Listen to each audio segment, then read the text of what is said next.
9वां पद।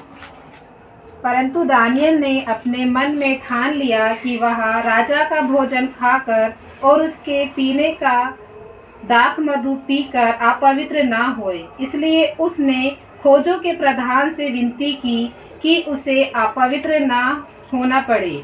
परमेश्वर ने खोजों के प्रधान के मन में दानियल के प्रति कृपा और दया भी दी। दया भर दी। प्रार्थना करेंगे। तो एक बार फिर से हम तमाम लोग प्रभु जब कुछ समय आपके वचनों में से सीखते हैं, पवित्र आत्मा आप हमारे जीवन में काम करें। खुदावंद आपकी बड़ी दया हम अपने जीवन में देख सके। खुदा आप हमें सिखाएं।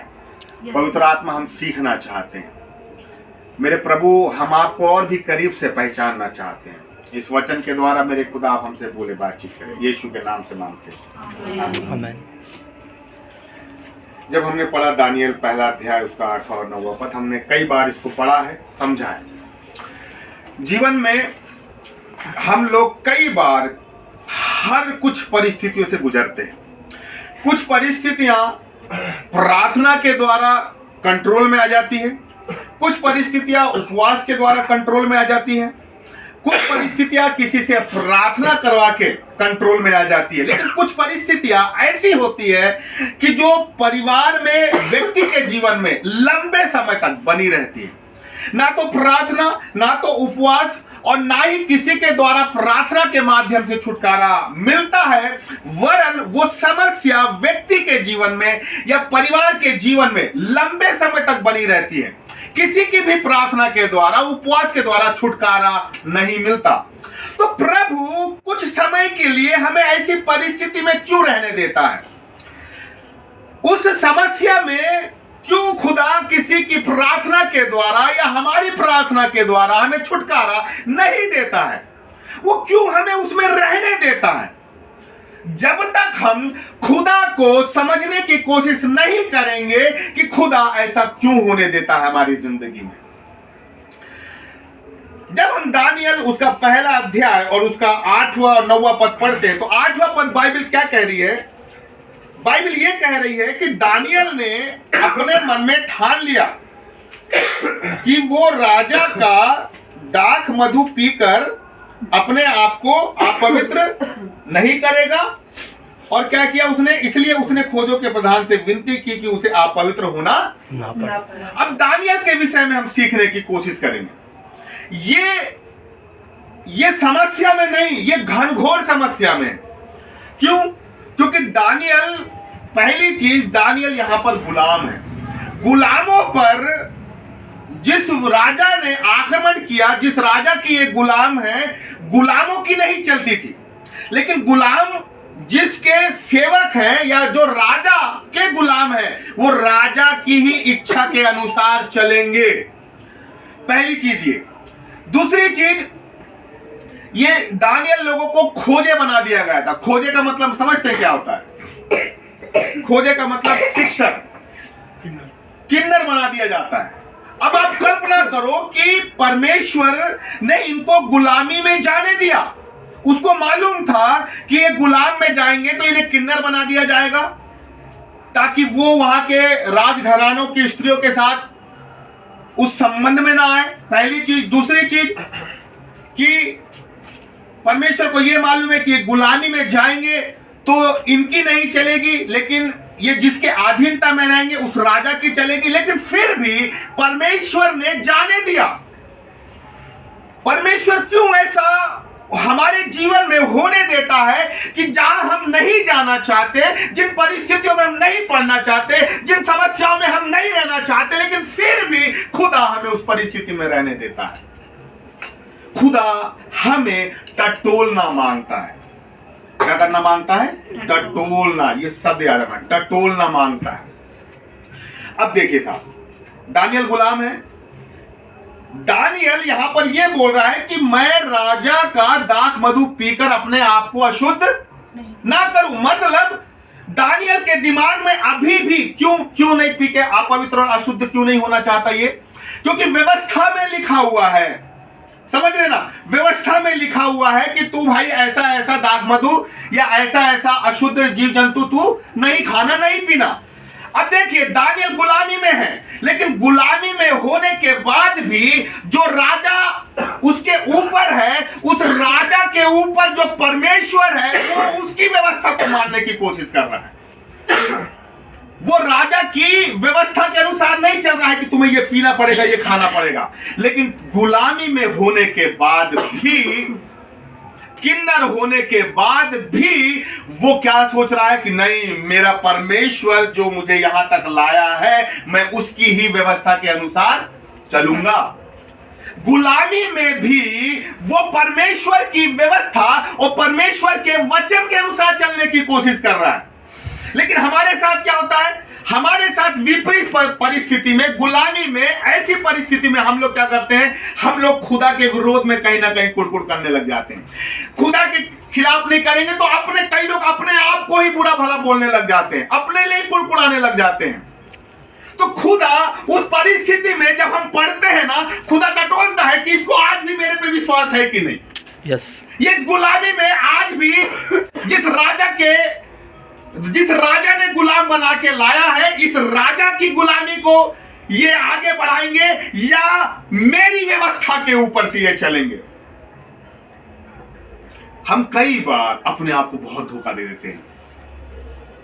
हमें समझना है खुदा उस परिस्थिति में इसलिए रहने दे रहा है, तो वो टटोल रहा है हमारे दिल को कि आज भी जो 10 साल पहले खुदा के लिए प्रेम था, जो खुदा के लिए हमारे अंदर त्याग था, जो खुदा के लिए जो हमारे अंदर कुछ कर गुजरने की सामर्थ्य थी, कुछ कर गुजरने का एक चाहत थी, खुदा ये देख रहा है कि 10 साल के बाद तुम्हारे मन में आज भी वैसा प्रेम है या अब तुम्हारा मन कुड़कुड़े बुड़बुड़ करने लगा है। खुदा ये चाहता है उस परिस्थिति में रखकर वो हमारे मन को टटोलता है कि आज भी मेरा बच्चा के दिल में मेरे लिए प्यार है या नहीं।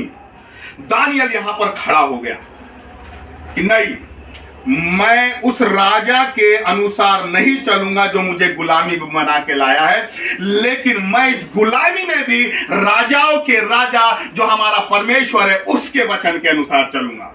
और उसने क्या किया, उस बाइबल कहती है कि उसने निर्णय लिया कि नहीं प्रभु, मैं अशुद्ध वस्तु नहीं पीऊंगा ताकि मैं अपवित्र। दानियल यहां पर अपने आप को स्टैंड किया, मैं ये नहीं करूंगा। उसको पवित्र आत्मा ने नहीं बोला, खुदा ने नहीं बोला, किसी ने नहीं बोला, लेकिन उसके दिमाग में एक वचन था कि मुझे आप पवित्र नहीं होना है। उस वचन को उसने पकड़ लिया और उस गुलामी की अवस्था में भी वो खड़ा हो गया कि नहीं, मेरे खुदा को यह पसंद नहीं है, मैं अशुद्ध वस्तु नहीं पीऊंगा। उसने क्या किया, उसने उस जगह पर स्टैंड किया। हम लोग कई बार स्टैंड नहीं कर पाते। दानियल खड़ा हो गया, उसने निर्णय लिया मैं ये काम नहीं करूंगा। लेकिन जब हम विपरीत परिस्थितियों में पड़ते हैं तो हमें भी ये समझ में आने को होना कि हमें भी स्टैंड करना है कि नहीं प्रभु, परिस्थिति कैसी भी मेरे जीवन में क्यों ना चल रही हो, लेकिन प्रभु मैं तेरे लिए खड़ा हूं, मैं तेरे लिए खड़ा हूं। और अब सबसे अच्छी बात, आप जब उसको आगे पढ़ेंगे कि सबसे पहले दानियल का निर्णय था कि मैं ये काम नहीं करूंगा। अब आप सोचिए, हम ऑफिस में हैं, घर में हैं, 24 घंटे हम पूरी दुनियादारी में हैं, लेकिन कितने बार हम ये बोलते हैं, अपने आप से बोलते हैं नहीं यार ये गलत काम मैं नहीं करूंगा, ये चुगली का काम है यार मैं नहीं करूंगा, नहीं यार ये बुराई का काम है यार मैं नहीं करूंगा, नहीं यार ये मेरे को शोभा नहीं देता, मेरे खुदा को पसंद नहीं है, मैं ये काम। खुदा 24 घंटे अपनी आंखें हमारे मन की ओर लगाकर टटोलते रहता है, देखते रहता है कि आज इसके दिल में पहले जैसा प्रेम है या अब ये बदल चुका है या ये बदल चुकी है।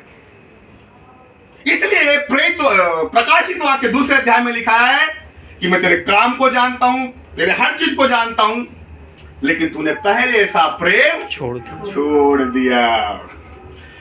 खुदा को हम लोगों से मालूम कहां दिक्कत है, खुदा को हमको वहां से दिक्कत है कि जहां हमारा प्रेम अपने आप घटने लग जाता है ना परमेश्वर से, तो परमेश्वर इस बात को समझ जाता है कि इसका प्रेम मेरे लिए कम हो गया है या कम हो रहा है, और जब वो देख लेता है कि इसका प्रेम कम हो रहा है तो कुछ समय वो गुलामी में जाने देता है, ताकि वो व्यक्ति फिर से खुदा से जुड़े और खुदा का प्रेम उसके जीवन में फिर से क्या हो जाए, बढ़ने लग जाए।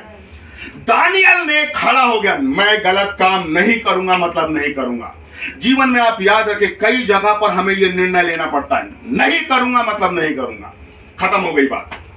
और उसके बाद अगर आप आगे पढ़ें तो क्या लिखा है, परमेश्वर ने खोजों के प्रधान के मन में दानियल के प्रति कृपा और दया भर दी। अब आप देखिए क्या लिखा है, परमेश्वर ने खोजों के प्रधान के मन में किसके लिए, दानियल के लिए क्या करी, दया और कृपा दोनों डाल दी। परमेश्वर बाद में स्टैंड कर रहा है, पहले दानियल स्टैंड कर रहा है। खुदा बाद में हमारा सपोर्ट करेगा। खुदा ये चाह रहा है कि पहले हम खुद स्टैंड करें, पहले हम खुद खुदा के लिए खड़े हो जाएं, पहले हम खुदा के लिए कुछ निर्णय ले कि हाँ मैं ये काम नहीं करूंगा, और फिर आप देखेंगे कि खुदा आपको बैकअप से सपोर्ट करेगा। दानियल पहले खड़ा हुआ, उसके बाद परमेश्वर ने फिर दानियल के लिए काम किया। हम क्या चाहते हैं, हम ये चाहते हैं हमें जीना अपनी जिंदगी है, अपने हिसाब से काम करना, अपनी मनमानी करना, अपने हिसाब से हमें अपने आप को रन करवाना, अपने परिवार को रन करना। हम अपने हिसाब से करवाते हैं और ये सोचते हैं कि अपने हिसाब से परिवार चलाने के बाद खुदा हमारे साथ खड़ा रहे। नहीं होगा ऐसा। आपको समझना पड़ेगा कि कहां पर खुदा चाह रहा है कि हम खुदा के साथ खड़े रहें, तब खुदा हमारे साथ खड़ा रहेगा। जहां हम खुदा के साथ खड़े नहीं, तो खुदा से हम कैसे उम्मीद कर सकते हैं कि खुदा तू हमारे साथ खड़ा रहे।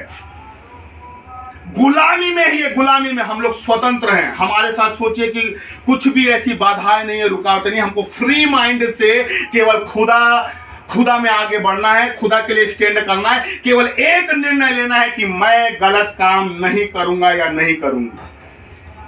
लेकिन सोचिए इतना सा ये काम भी हम नहीं कर पाते। एक व्यक्ति, एक पासवान किसी जगह पर फंस गए, कहीं नक्सलवादी क्षेत्र होगा, फंस गए, और एक नक्सलवादी बंदूक के साथ उनके सामने खड़ा हो गया, और वो उस पासवान को देखता है और उस पासवान को देखकर बोलता है कि तुम 27 लोग मतलब तुमको मिला के 27 लोग कहां जा रहे हो। तो वो बोलता है मैं तो अकेला हूं। पर उस नक्सलवादी को कितने लोग दिख रहे थे, उसके साथ 26 लोग अलग से दिख रहे थे। ठीक है ना। फिर वहां पर जो भी हुआ हो, और पासवान फिर अपनी कलीसिया में आए और उन्होंने क्या किया, गवाही या उस बात को शेयर किया। और प्रचार के दौरान उन्होंने किया कि यार मैं वहां फंस गया था और एक आतंकवादी या नक्सलवादी मेरे सामने था और वो मुझे ये कह रहा था कि 26 लोग को लेके तू कहां जा रहा है ना। और पता नहीं कहां से वो पासवान ये बोलता है कि कितने लोग हैं जो मेरे लिए प्रार्थना कर रहे थे। तो कुछ लोग खड़े हो गए, और जब उनने गिनना चालू किया, 1 2 3 4 5 6 7, मालूम कितने लोग थे, 26 लोग थे। 26 लोग उसके लिए प्रार्थना कर रहे थे। मेरे प्रियो, 26 लोग उसकी कलीसिया में प्रार्थना कर रहे थे।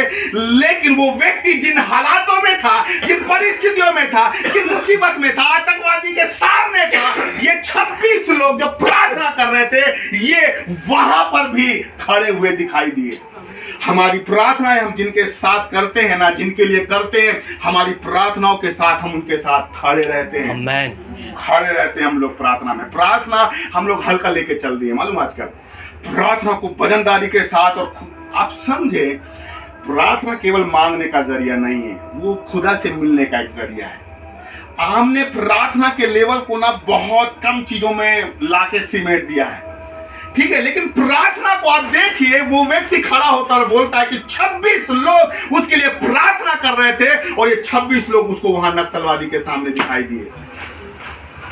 हमारी प्रार्थनाएं जिसके लिए हम जिसके लिए करते हैं ना, आप मान के चलिए कि हम भी उनके साथ, हमारी प्रार्थना भी उनके साथ उनको उस विषम परिस्थितियों में क्या करती है, निकालती है। देखो भाभी की एक बात याद है ना, देखो भाभी को पता नहीं याद भी है कि नहीं। एक बार की बात है, भाभी अपने मतलब शायद सपने की बात है, और फिर मैं एक बार भैया के घर गया तो भाभी मेरे को बताती हैं कि भैया रात में एक युद्ध चल रहा था सपनों में, और अचानक से, भाई पता नहीं भाभी ने मुझे याद करा या क्या था, लेकिन अचानक से मैं भाभी के सपनों में, और हम दोनों मिलकर जो ताकत भाभी को परेशान कर रही है ना, हम दोनों मिलकर उस ताकत से लड़ रहे हैं। ऐसे कुछ था ना भाभी? हमारी प्रार्थनाएं कितनी कीमती हैं आप समझो। आप अगर आप प्रार्थना को साधारण तरीके से लेके चले जाएंगे तो आपका जीवन साधारण बन जाएगा, लेकिन आप प्रार्थना को सामर्थ्य रूप में अपने जीवन में कार्य करने देंगे तो जहां आप नहीं भी पहुंच पा रहे हैं, उन सपनों में पहुंचकर आप लोगों की मदद कर पाएंगे।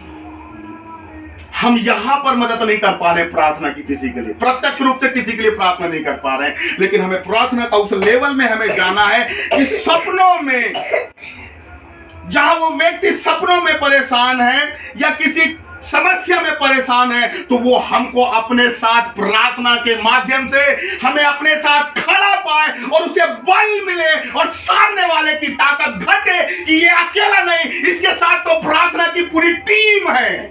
Yes Jesus. उसको लगे कि यार ये अकेला नहीं है, इसके साथ बहुत से लोग खड़े हैं। जब मैं वहां बालाघाट में कन्वेंशन में मुझे बुलाया गया, एक बहन मेरे लिए बहुत प्रार्थना करी, बहुत प्रार्थना करी। मैंने कम से कम 70 से 80 लोगों के सर पे हाथ रख के प्रार्थना किया पहली बार। 2-3 लोगों के सर पे रखने पर ही हम बीमार पड़ जाते हैं, सर दर्द और ये दर्द उधर सब चालू हो जाता है। 70-80 लोगों के लिए प्रार्थना किया, लेकिन उस बहन ने उस चर्च में जहां वो मेरी मीटिंग थी वहां पर जाकर लगातार प्रार्थना किया, लगातार लगातार लगातार। सोचिए आप, 70 लोगों के बीच मैंने हाथ रख के प्रार्थना किया, लेकिन भला चंगा गया, भला चंगा आया। प्रार्थनाएं आपकी परिस्थितियों को बदलती नहीं, लेकिन आपको उस परिस्थिति में सामर्थ्य भी देती है। ये प्रार्थनाएं को हमें साधारण तरीके से लेके नहीं चलना है, लेकिन हमें समझना है कि दानियल जैसे परमेश्वर के साथ वचन में खड़ा हो गया। उसने राजा की चिंता नहीं करी कि ये राजा मुझे गुलाम बना के लाया है, पता नहीं ये मेरा क्या हाल करेगा, इसको अगर पता चल जाएगा तो पता नहीं जेल में डाल देगा, पता नहीं मैं तो गुलामी में हूं, ये राजा मेरे साथ कैसा व्यवहार करेगा। लेकिन उसने उस राजा को, जिसकी गुलामी में वो था, उसको साइड में रखा और जिस राजा की अधीनता में उसने जीवन गुजारा है, जिन वचनों की अधीनता में उसने जीवन गुजारा है, वो उसने उस गुलामी में भी उस खुदा की सुनी। हमें समझना है कि हमें किसकी सुनना है, हमें किसके साथ खड़ा होना है। आज हमारे जीवन में प्रार्थना के साथ हमें खुदा में खड़ा होना है। दानियल वचन में खड़ा था, हम वचन को जानते हैं, लेकिन मैं आपको बताऊं हम लोगों के जीवन में प्रार्थना की कमी है। पवित्र आत्मा मुझे स्पष्ट रीति से कह रहा है, क्यों नहीं था, नहीं कर रहे हम प्रार्थना। तो रंजिता सही बात है कि नहीं? तू तो खूब कर रही होगी, मेरे को मालूम है। प्रार्थनाएं मिसिंग हो गई है। प्रार्थनाएं वो प्रार्थना नहीं जो खाना खाते समय अपन प्रार्थना करते हैं ना 10 मिनट रटी रटाई प्रार्थना किए, वही रटी रटाई प्रार्थना आज हमारे पारिवारिक जीवन में भी हाजिर हो रही है। हम परिवार में बैठ रहे हैं 1 दिन 2 दिन और वही रटी रटाई प्रार्थना कर रहे हैं। नहीं, खुदा जैसे कहता है कि मेरी करुणा दिन प्रतिदिन नई होती है, हमारी प्रार्थना भी जब हमारे दिन खुदा के साथ बैठे तो नई होनी चाहिए, नया आनंद आना चाहिए। जब मैं आपको बता रहा हूं, जब हम लोग प्रार्थना में बैठते थे आंटी के साथ, अंशु के साथ, हर दिन कितना आनंद आता था। क्यों भैया, कितना आनंद आता, हर दिन खुदा हमें नया और ताजा देता था। लेकिन आज हम पी पी के छक गए हैं। हम छक गए, अब वो नया स्वाद नहीं आ रहा है। बस वो पुराना स्वाद जो हमारी जबान में लटका हुआ है ना प्रार्थना का, उसी को चाट कर हम सोच रहे हैं कि हाँ भाई वही बढ़िया है। लेकिन खुदा के पास और भी अच्छा, गाढ़ा, बेहतरीन दाख रस जो अभी तक किसी ने नहीं चाहा, वो हमारे लिए खुदा ने रखा हुआ है। लेकिन खुदा के सामने आप जाएं उस प्यास के साथ कि खुदा मुझे चखना है। दानियल खड़ा हो गया कि मैं ये काम नहीं करूंगा। अपने जीवन में हम 2 चीज को पकड़ के रखें।